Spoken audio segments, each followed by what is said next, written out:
아멘. 우리 시간 함께 하나님 말씀 보겠습니다. 하나님의 말씀은 창세기 47장 1절에서 10절 말씀입니다.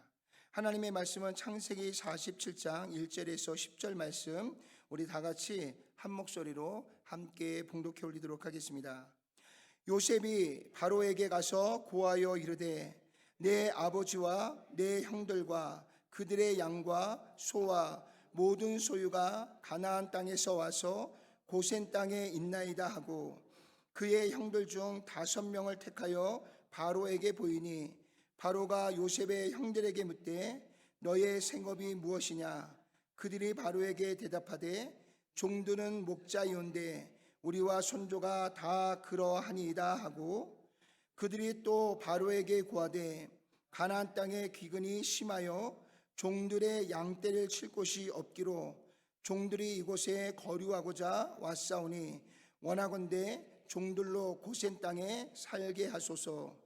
바로가 요셉에게 말하여 이르되, 내 아버지와 형들이 내게 왔은즉 애굽 땅이 내 앞에 있으니 땅의 좋은 곳에 내 아버지와 내 형들이 거주하게 하되, 그들이 고센 땅에 거주하고 그들 중에 능력 있는 자가 있거든 그들로 내 가축을 관리하게 하라. 요셉이 자기 아버지 야곱을 인도하여 바로 앞에 서게 하니, 야곱이 바로에게 축복하며, 바로가 야곱에게 묻되, 내 나이가 얼마냐? 야곱이 바로에게 아뢰되, 내 나그네 길의 세월이 130년이니이다. 내 나이가 얼마 못되니 우리 조상의 나그네 길에 연조에 미치지 못하나 짧고 험악한 세월을 보내었나이다 하고, 야곱이 바로에게 축복하고 그 앞에서 나오니라. 아멘. 아멘. 우리 한 번 더 기도하겠습니다. 전능하시고 자비로우신 아버지 하나님, 감사합니다.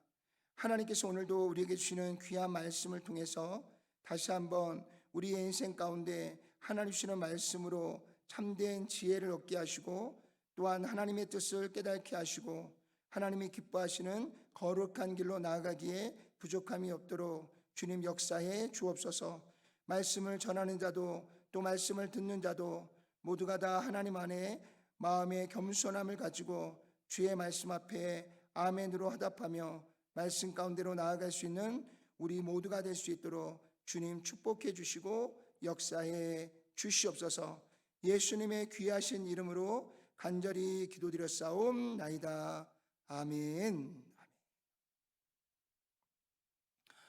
오늘 여러분들의 인생을 한번 돌아볼 때 여러분의 인생을 어떻게 스스로가 평가할 수 있겠습니까? 아마도 85세 이상 되신 분들은 나름대로 참 험악한 인생을 살아올 수밖에 없었을 것입니다. 일제시대를 걸쳤고요, 또 6.25 전쟁을 치렀고요, 그리고 보릿고개를 넘어오면서 우리나라 안에 또 겨우 자리 잡힐만 하니까 민주주의와 공산주의의 굉장한 이념 싸움이 수십 년 동안 진행되어져 오는 과정 속에 굉장히 많은 혼란과 어려움을 겪게 되어진 줄로 믿습니다. 사실상 우리나라가 잘 살게 되어진 그 시기는요, 우리가 88 올림픽 이후에 좀 나라가 평안을 얻고요, 좀 나라가 발전하면서 우리의 삶의 경제가 좋아지기 시작했던 것을 볼 수가 있습니다. 그러나 그 이전까지는 참 힘겹고 어려운 시간들을 보내왔고요, 그런 선조들의 수고와 땀과 희생과 헌신이 있었기 때문에 오늘 우리가 이런 풍요로운 삶을 누릴 수 있게 된 줄로 믿습니다. 그런가 하면 이곳에 한 20대, 30대 되신 분들의 인생은 그나마 그래도 하나님이 주시는 은혜의 축복 속에 아마 인생을 살아올 수 있었을 것입니다. 그러면서 나름대로 각자의 인생 속에 세상이 주는 환경 안에서의 험악한 인생도 있고, 또 환경적으로 이 세상이 준 평화로운 시대도 있었지만, 또 그렇다고 해서 다 험악한 세대의 험악한 인생을 사는 것도 아니고요, 또 다 풍요로운 세대에 다 풍요를 누리며 살아온 것도 아닙니다. 각자의 인생 속에 우리가 원하든 우리가 원치 않든 우리는 각자의 인생을 살아오면서 나름대로 내 인생은 이러했다, 있다라고 하는 스스로의 그러한 나름대로의 평가가 우리 안에 있을 줄로 믿습니다. 오늘 창세기 47장 1절에서 10절의 말씀을 보니까 이스라엘 백성들이 이제는 하나님이 주시는 약속의 땅을 잠시 뒤로 하고요, 하나님의 인도하심을 따라 그들이 모두 애굽으로 이주하게 됩니다. 그런데 애굽으로 이주하게 된 가장 큰 이유는요, 하나님께서 아브라함에게 주시는 약속을 성취하게 하기 위해서 하나님이 이스라엘 백성들을 하나님이 주시는 약속의 땅에서 잠시 끌어내어 애굽에서 약 430년의 삶을 살게 하신 것을 볼 수가 있습니다. 그때에 처음으로 애굽 땅으로 건너갈 때에 아브라함의 아들 이삭, 이삭의 아들 야곱, 야곱의 자손 70명이 이제 요셉에 의해서 그들이 애굽으로 이주하게 됩니다. 그 애굽으로 이주하여 애굽의 왕 바로 앞에 섰을 때에 야곱이 자신이 살아온 인생에 대해서 이 바로에게 이야기합니다. 근데 그 이야기의 내용이 뭐냐면, 내가 나그네의 삶 130년을 지금까지 살았습니다. 그런데 그 130년의 시간이 내게는 참으로 험악한 인생이었습니다. 그런데 아브라함을 하나님이 부르시고요, 그리고 그 아브라함과 그 아들 이삭과 그 이삭의 아들 야곱 모두가 다 하나님이 주시는 약속과 언약 가운데 세워졌던 사람들입니다.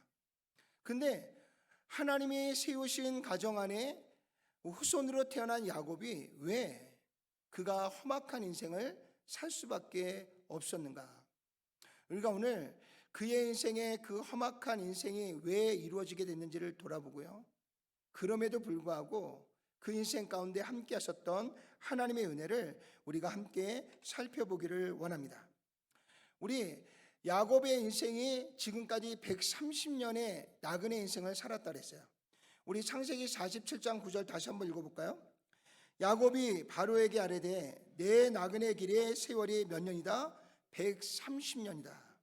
내 나이가 얼마 못되니 우리 조상의 나그네 길의 연조에 미치지 못하나 짧고 험악한 세월을 보내었나이다. 아멘. 하나님이 약속하신 하나님의 후손인데 그의 삶이 하나님이 주시는 은혜 안에서 평안함이 아니라 내 삶은 130년 동안 험악한 인생을 살아왔습니다 라고 고백합니다. 자, 그가 험악한 인생을 살아올 수 있었던 그 이유를 우리가 하나씩 좀 살펴보겠습니다. 첫째는요, 그가 태어나는 그 순간부터 그의 형 에서와의 불화가 어머니의 뱃속에서부터 있었습니다. 왜 불화가 있었을까요? 어머니 리브아가 야곱과 함께 하나님이 주시는 은혜 안에서 자녀를 가졌는데 쌍둥이를 가졌어요. 근데 그 쌍둥이가 어머니의 태에서 자라는데 벌써 어머니 태에서부터 그들이 싸우고 있는 거예요. 싸우는 이유는 먼저 서로 어머니의 배에서 이 세상을 맞이하려고 서로가 뱃속에서 싸우고 있었다는 것입니다. 근데 그들의 다툼이 일어나는 가운데에 마침 누가 먼저 태어났냐면 에서라는 첫 번째 아들이 먼저 어머니의 태에서 출생을 하게 됩니다. 근데 그런 형 에서가 어머니의 배에서 이제 출산해 나가는 그 형을 그 발꿈치를 잡고 끌어당기면서요, 형보다 내가 먼저 나가려고 발버둥 치던 야곱이 있었습니다. 그러나 오늘 에서가 먼저 나왔고요, 그리고 에서의 발꿈치들을 잡은 두 번째 아들 야곱이 따라 나오게 되었습니다. 근데 그 두 자녀가 자라는 데 있어서요, 당시에 하나님께서 첫 번째 아들에게 주시는 장자의 축복권에 대한 그 열망이 첫째 아들에게는 별로 그것이 그렇게 크게 그에게 관심이 되지 못했는데, 이 형의 발꿈치를 잡고 태어난 이 야곱은 그 첫째로 태어나지 못하여 장자권을 받지 못한 이 안타까움이 늘 그 마음속에 가득했습니다. 그래서 그는 호시탐탐 형이 가진 장자권을 빼앗기 위해서 여러 가지 방법을 동원하고요. 그가 할 수 있는 모든 그런 방법들을 총동원해서 형의 장자권을 사냥하고 돌아온 형에게, 굶주려 있는 형에게 팥죽 한 그릇으로 장자권을 사게 됩니다. 그것도 부족해서 그는 아버지 이삭으로부터 하나님의 축복권을 받는 장자계에 안수하는 그 축복권도요, 아버지를 속이고 또 형 몰래 자신이 형 에서처럼 꾸며서 어머니와 계략을 세워서 형 에서가 받아야 될 이 축복권마저도 야곱이 빼앗게 되는 이러한 다툼과 불화가 형제들 가운데, 그것도 쌍둥이인데 서로가 이런 다툼으로 어렸을 적부터 계속해서 형제 간의 분쟁이 끊이지 않았던 것들을 돌아보게 됩니다. 우리가 생각해 볼 때 그렇잖아요. 장자로 태어난 자는 굳이 내가 장자권을 욕심내지 않아도 당연히 장자권은 누구 거예요? 장자의 것입니다. 그러면 이 장자권에 대한 욕심을 부릴 수 있는 사람은 누구냐면 둘째 아들이에요. 그래서 첫째보다도 둘째인 야곱은 태어나면서부터 그가 아버지의 집을 떠날 때까지 그는 내내 인생 가운데요, 그 장자권을 소유하지 못한 그 상황 속에서 야곱은 단 한순간도 기쁘고 즐겁고 소망 있는 삶을 살아가지 못했던 것을 보게 됩니다. 어떻게 하면 에서 형의 저 장자권을 내가 뺏어올까? 늘 그 마음속에 형 에서의 장자권을 빼앗아 오기 위해서 야곱은 끊임없이 생각하고 계획하고 또 그 악한 일들을 추진하고 행하면서 그의 마음 안에는 늘 천국이 아니라 아마도 지옥 같았을 것이라고 생각합니다. 결국은 형으로부터 장자권도 팥죽 한 그릇 사고요, 또 아버지의 축복권도 가로챈 이 야곱은 더 이상 이삭의 집에서 살 수가 없게 되었습니다. 그래서 그는 그의 어머니의 권유를 통해서 그는 삼촌 라반의 집으로 떠나게 됩니다. 그런데 삼촌 라반의 집에 가면 좀 그의 인생이 편안할까 했어요. 근데 우리가 잘 알다시피 라반의 집에 가서도요, 삼촌 라반과 불화를 통해서 마지막 그 라반과도 함께 살 수 없는 상황이 펼쳐지게 됩니다. 물론 라반의 집에 갔을 때는 갑이 라반이고요, 을이 바로 야곱입니다. 그래서 늘 야곱은 삼촌 라반과 함께 지내는 동안에 삼촌 라반으로부터 많은 그런 어려움과 고난을 겪게 됩니다. 가장 먼저 일어난 고난은 삼촌 라반의 집에 갔더니 라반에게는 두 딸이 있었어요. 근데 첫째 딸 레아는 눈이 흐린 여인이었어요. 그러니까 앞을 잘 못 보는 여인입니다. 제가 어렸을 때부터 안경을 써서 그런데요, 안경을 벗으면 제가 사물이 잘 안 보이니까 어떻게 보겠어요? 눈을 이렇게 찡그립니다. 눈을 이렇게 찡그리면 이 산이 좀 작아져서 보는 것이 조금 더 선명하게 보여요. 그래서 눈이 나쁜 사람들은 그 눈에 맞는 안경을 쓰지 않으면 자꾸 인상을 쓰게 돼 있어요. 그 인상이 나빠서 인상을 쓰는 게 아니라 보이지 않으니까 보려고 어쩔 수 없이 인상을 쓰게 되죠. 근데 그 인상 쓰는 것이 계속 습관화되면 어느 순간에 눈이 찌그러지고 주름이 생기고 좀 못생기게 됩니다. 또 우리가 그렇게 한쪽 부분에 이러한 연약함이 있으면 그것으로 인하여 우리의 모습이 조금 틀어지기도 하고요. 그래서 오늘 야곱이 볼 때에 첫째 딸이었던 레아는 그가 보기에 조금 흠모하기에 어려울 정도로 그렇게 조금 잘생기지 못했던 것 같아요. 그런데 두 번째 딸 라헬은요, 첫눈에 보기에 너무나 아리따운 여인이었습니다. 그래서 야곱은 삼촌에게 이야기했어요. 삼촌, 내가 삼촌을 위해서 7년 동안 일을 할 테니까 그 7년 동안 내게 줄 그러한 노비 대신에 이 두 번째 딸 라헬을 나에게 아내로 주십시오 그랬어요. 그래서 삼촌과 그런 계약을 맺고요. 7년 동안 삼촌을 위해서 일하는데 성경에 보니까 라헬을 아내로 삼을 기쁨으로 7년의 시간이 정말 한 시간이 지나간 것처럼 후딱 지나가고요. 그 시간이 전혀 힘들지 않았다라고 이야기합니다. 그리고 7년의 시간이 지나서 마침내 이 야곱은 자기가 그렇게 원했던 라헬과 혼인을 하게 되었습니다. 근데 여러분들이 잘 아는 것처럼 근동 지역에는요, 낮에는 너무나 더워서요, 낮에는 결혼식을 치를 수가 없습니다. 그래서 주로 결혼식을 밤에 치르게 됩니다.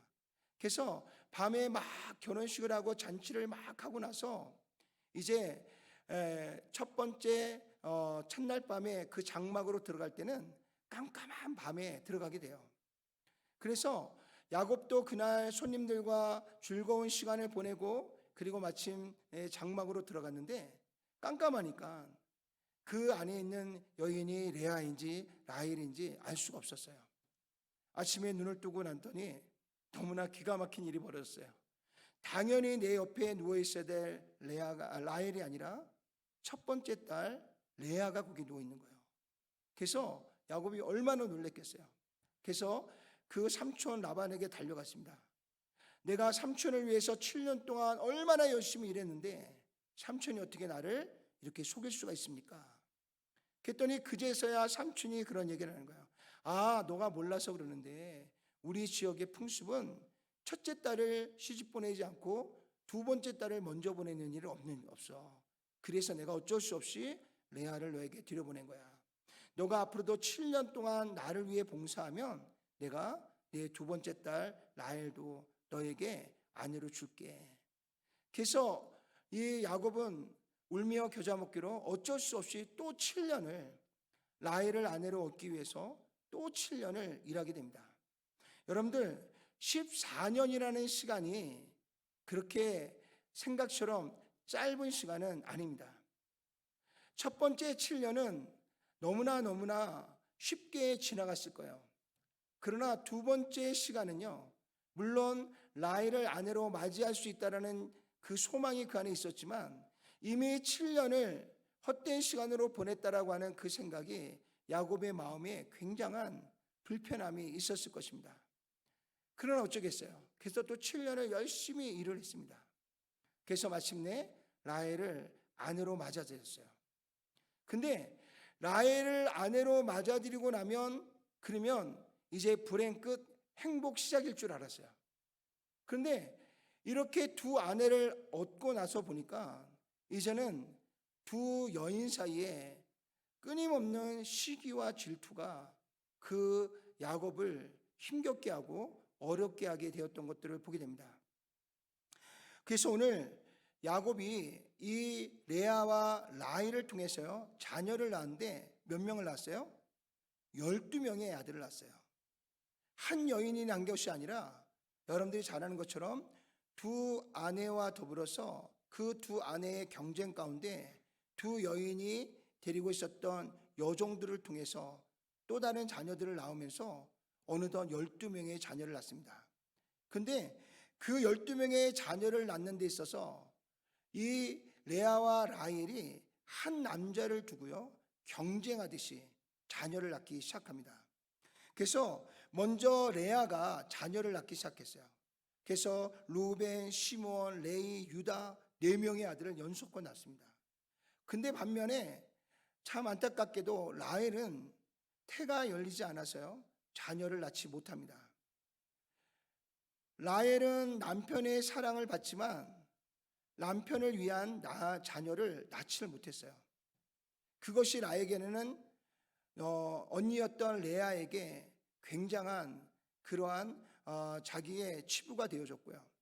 또 레아는 자녀를 잘 낳았지만 마지막까지 남편의 사랑을 얻지 못하는 불행한 여인이었습니다.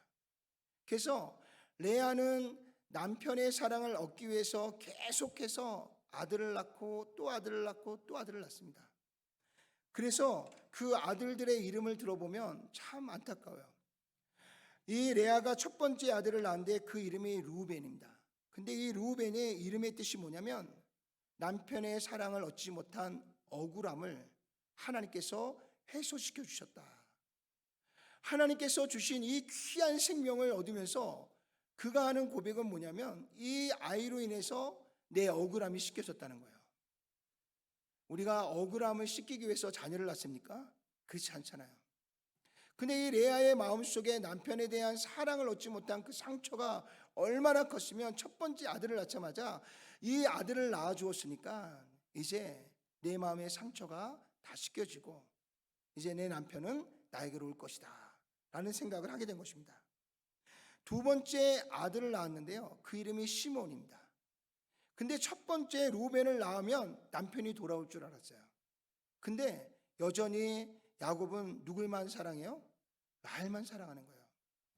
그래서 첫째 아들을 낳았음에도 불구하고 사랑을 얻지 못했던 이 레아가 겨우 아들을 낳았는데 그 아들을 낳은 그 이름을 시몬이라 그랬는데요, 그 시몬의 이름을 뭐라냐면 내가 남편으로부터 사랑받지 못하는 것으로 인하여 하나님이 나에게 위로를 주셨다, 그런 이름으로 이 두 번째 시몬의 이름을 짓게 됩니다.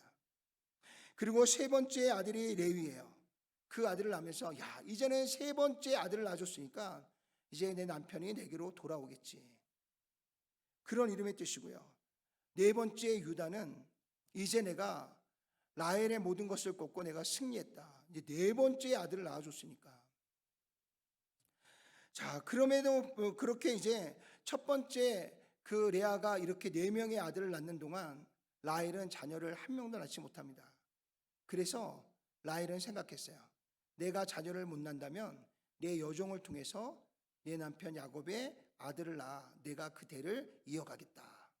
그러면서 누구를 이제 주냐면 자기의 여종인 비라를 자기의 남편의 아내로 내어주게 됩니다. 그래서 비라가 야곱을 통해서 낳은 아들의 이름이 단이에요.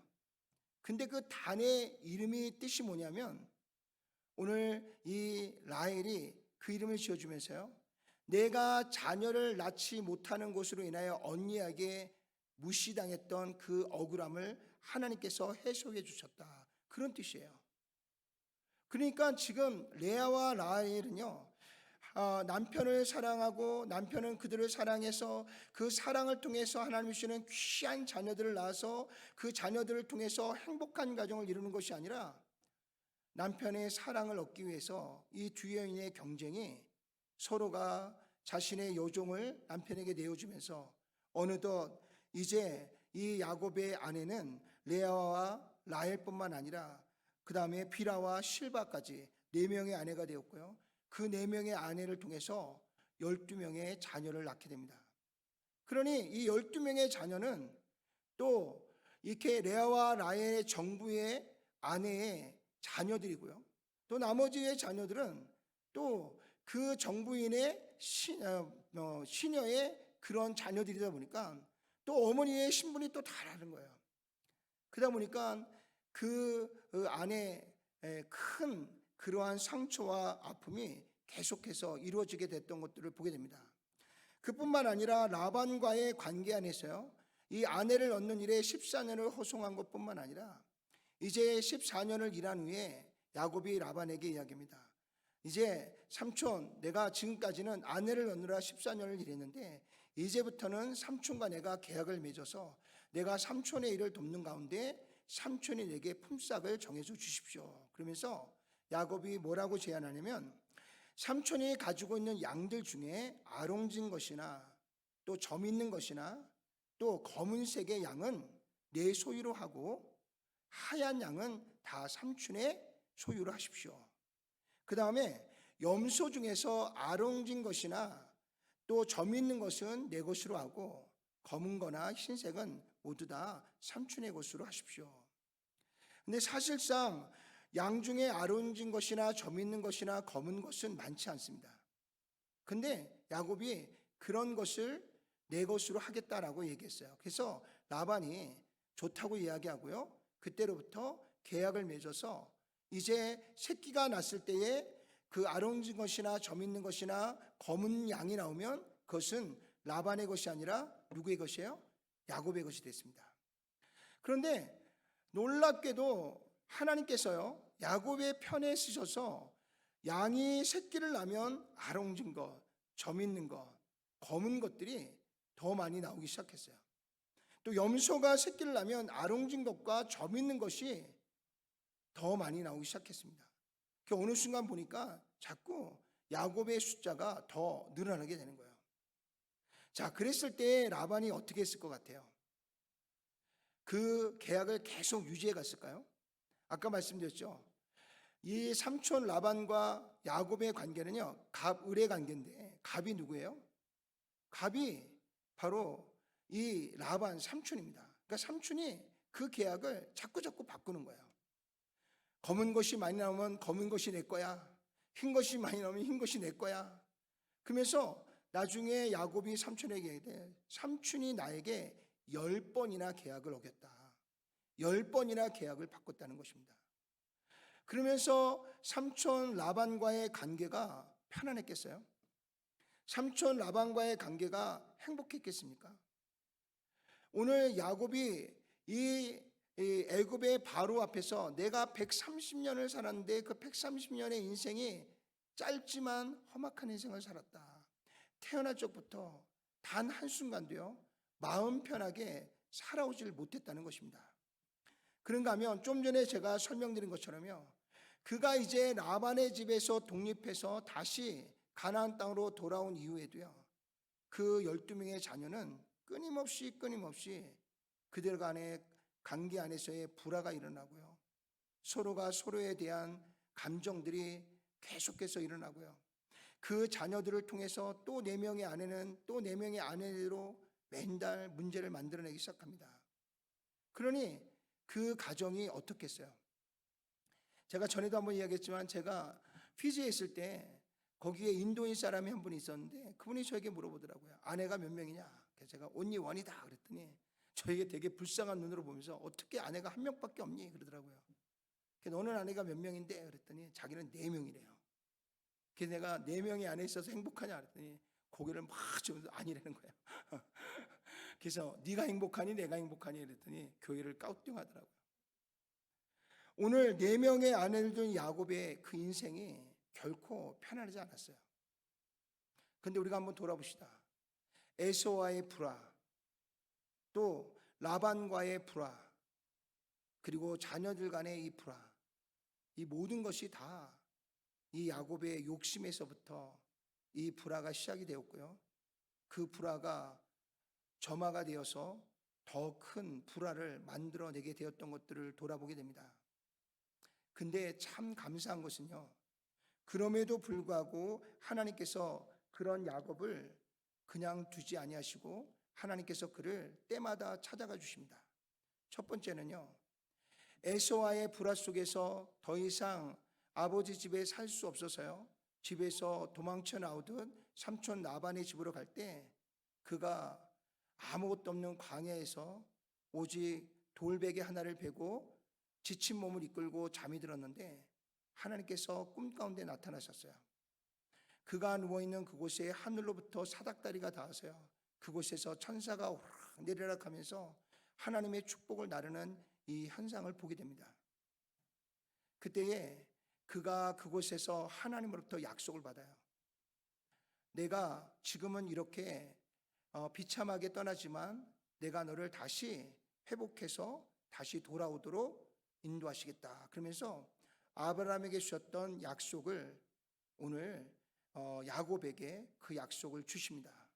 그래서 야곱이 그 하나님이 주시는 환상을 보고요, 그곳이 바로 하나님의 나라의 문이 열려져 있는 하나님의 지붕이라 그래서 그곳을 하나님의 집 그대로 베델이라고 하는 이름을 지었어요.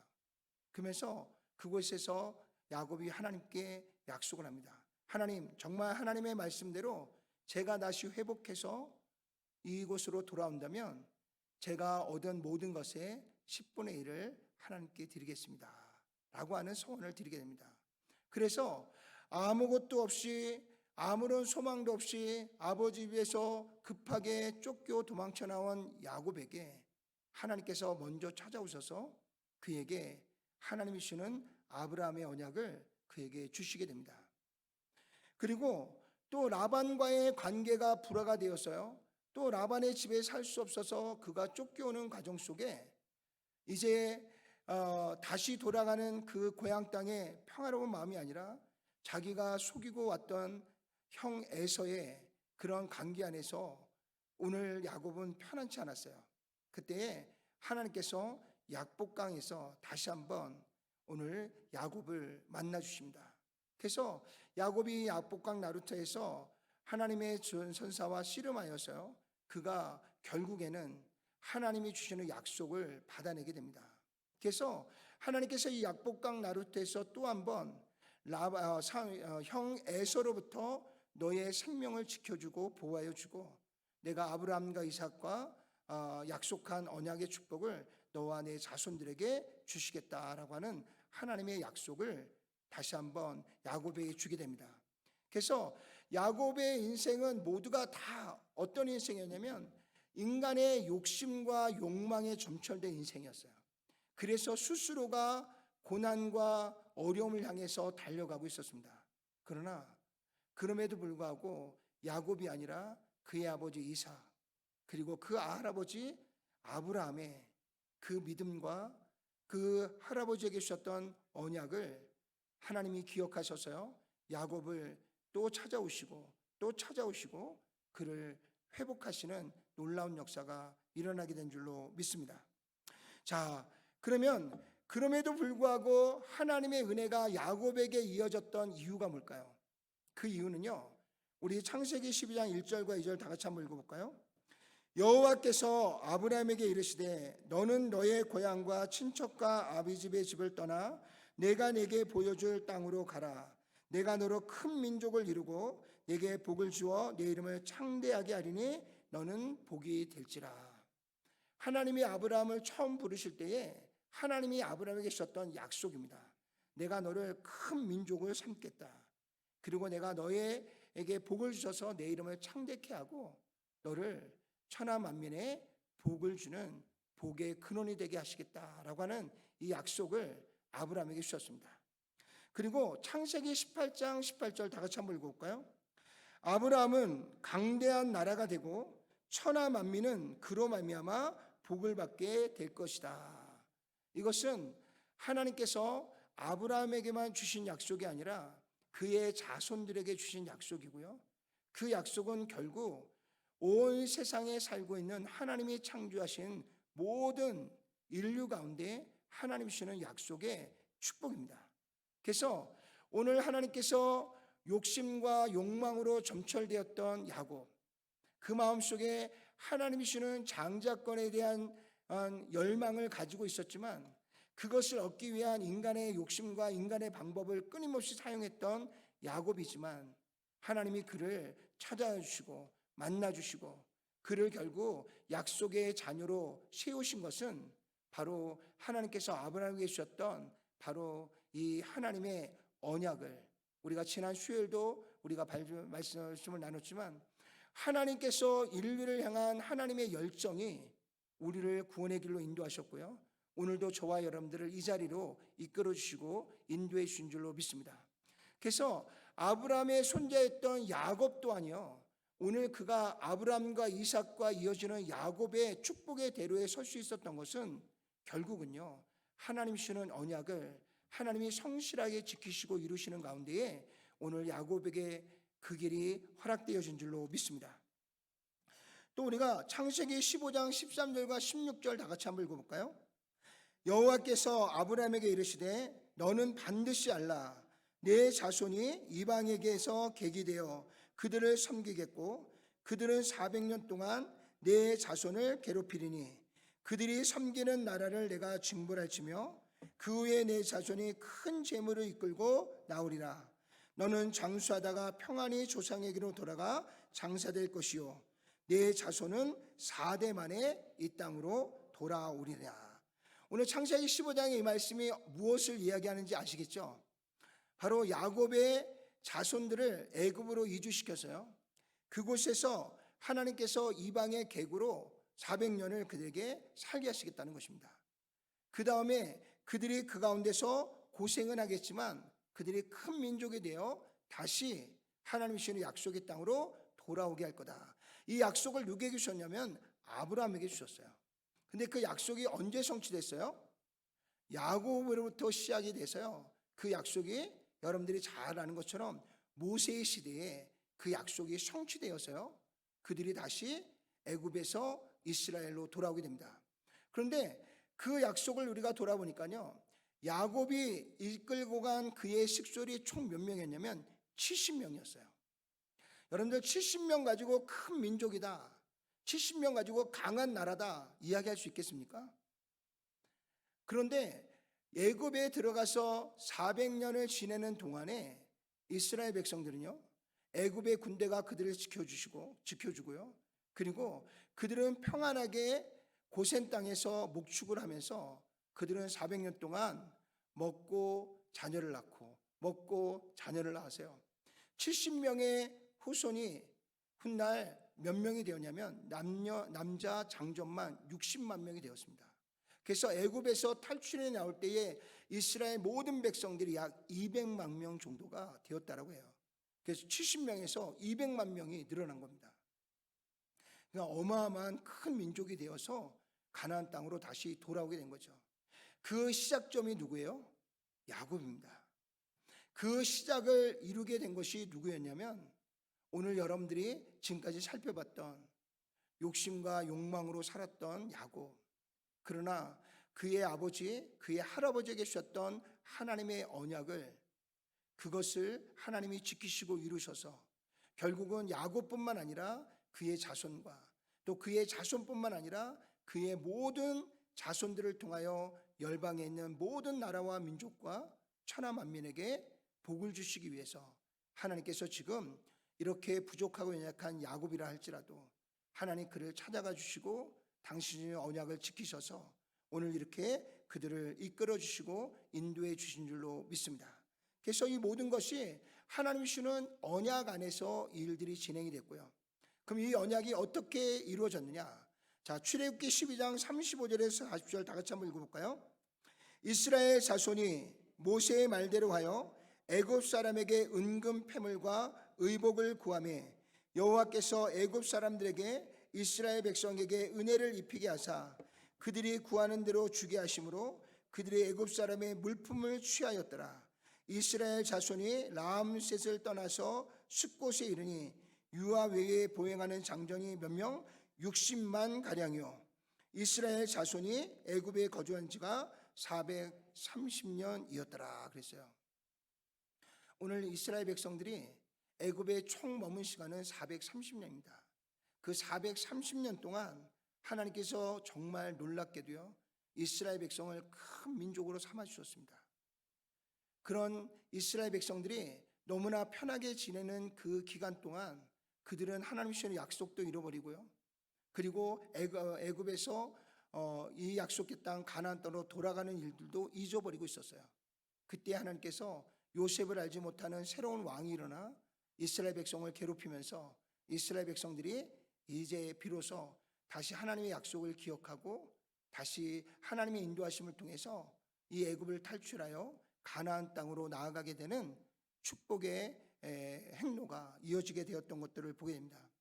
오늘 하나님은 이 430년 이전에 야곱에게 주셨던 약속대로 또 그의 할아버지 아브라함에게 주셨던 그 약속대로요, 하나님은 그대로 그의 자손들을 인도하시고 이끄셔서 오늘 아브라함에게 주셨던 약속처럼 큰 민족, 강한 나라를 세울 수 있는 기반을 만들어 주신 줄로 믿습니다.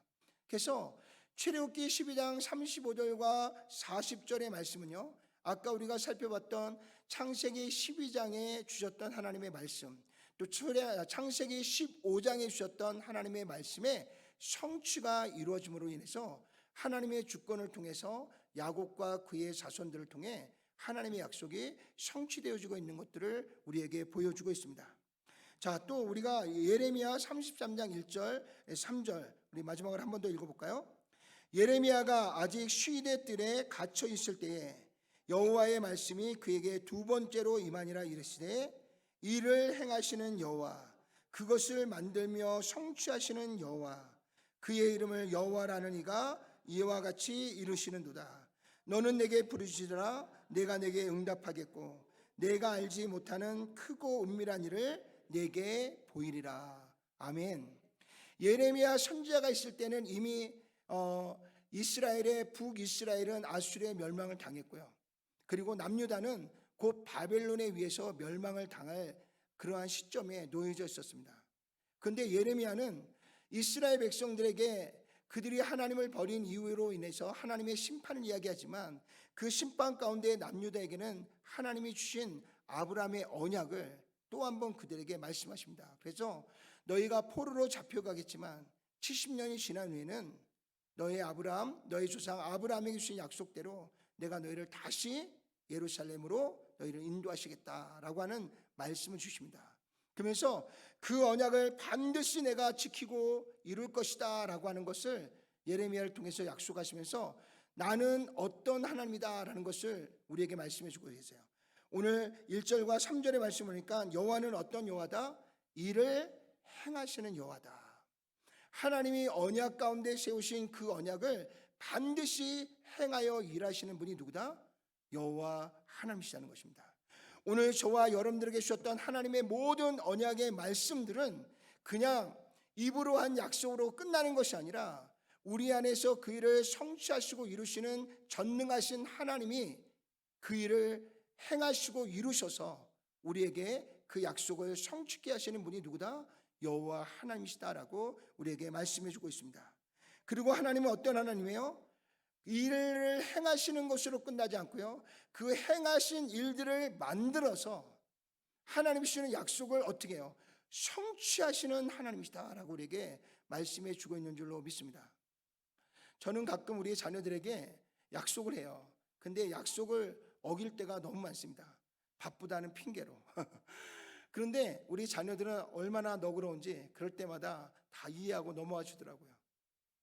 오늘 인간은 수없는 약속을 남발하지만 그 약속을 끝까지 잘 지키고 이루는 사람들은 많지 않습니다. 그런데 하나님은요, 창세기로부터 시작해서 요한계시록까지 엄청난 어마어마한 약속을 우리에게 주고 계세요. 그런데 하나님은 우리에게 뭐라고 말씀하냐면 나는 이 약속을 주는 자로 끝나지 않고 그 약속을 행하여 일하는 하나님이시다. 그리고 그것을 만들어서 성취하시는 하나님이시다 라고 우리에게 말씀하고 계십니다. 그리고 지난 2000년 동안 또 그 앞서서 하나님이 아브라함을 부르시는 그 이후부터 3500년 동안 하나님께서 우리에게 4000년 동안 끊임없이 하나님은 우리에게 약속을 주시고요, 그 약속을 성실하게 일하시고 만드시고요, 그리고 그것을 우리 안에 성취하셔서 오늘 저와 여러분들에게 영원한 구원을 선물로 주신 줄로 믿습니다. 사랑하는 성도 여러분, 오늘도 우리에게 언약을 주시는 하나님에 대한 굳건한 믿음을 가지고요, 오늘도 그 일을 행하시고 일하시는 하나님, 그리고 그것을 만들어서 성취하시는 하나님, 그분이 바로 저와 여러분들이 고백하고 있는 우리가 믿는 살아계신 하나님이신 줄로 믿습니다. 그 하나님께 모든 것을 맡기고 오늘 마지막 3절을 보니까 너는 내게 부르짖으라. 내가 내게 응답하겠고 내가 알지 못하는 크고 은밀한 일을 우리에게 뭐한다? 보이리라. 보인다는 건 뭐예요? 그 일을 만드시고 일하셔서 성취하여 나타내 주시겠다라고 말씀해 주고 있는 줄로 믿습니다. 오늘 일하시는 여호와, 그것을 만드시고 성취하시는 여호와, 그래서 우리에게 주시는 약속을 반드시 성취하시고 이루시는 여호와, 그 하나님을 믿고요, 오늘도 하나님께서 내게 주시는 그 언약을 온전히 이루어가고 나아가는 저와 여러분 모두가 되셔서 우리의 삶에 하나님 주시는 풍성한 은혜가 있을 뿐만 아니라 우리의 지역 안에 또 열방 가운데 하나님의 사랑과 하나님의 은혜가 저와 여러분들 통해서 흘러넘치는 놀라운 역사가 우리 모두 안에 있기를 주님의 이름으로 축원을 드립니다. 기도하겠습니다. 전능하시고 자비로우신 아버지 하나님, 감사합니다. 오늘 우리를 이 땅에 홀로 버려두지 아니하시고 오늘 하나님 우리에게 주시는 이 언약을 하나님이 성실하게 그것을 만드시고 일하셔서 우리에게 그 일을 성취하시고 완성케 하셔서 우리에게 선물로 주시는 좋으신 하나님이심을 다시 한번 말씀을 통해 보게 하시고 깨닫게 하시니 감사합니다. 이제 하나님, 우리 안에 조금의 어려움이 있을지라도, 우리 안에 조금의 환난이 있을지라도, 여러 가지 고난이 있고 어려움이 있을지라도 우리에게 주시는 모든 언약을 성실하게 그것을 우리 가운데 이루시기 위해 지금도 일하고 계시는 하나님을 다시 한번 바라볼 수 있는 저희가 되게 도와주시고, 전능하신 그 능력을 통해서 우리에게 주신 언약을 하나하나 이루시고 만드셔서 우리 안에 성취케 하신 성실하신 하나님, 좋으신 하나님은 다시 한번 우리가 믿음의 눈으로 바라보면서 하나님의 선하신 뜻을 온전하게 이루어가는 저희들 모두가 될 수 있도록 역사에 주옵소서.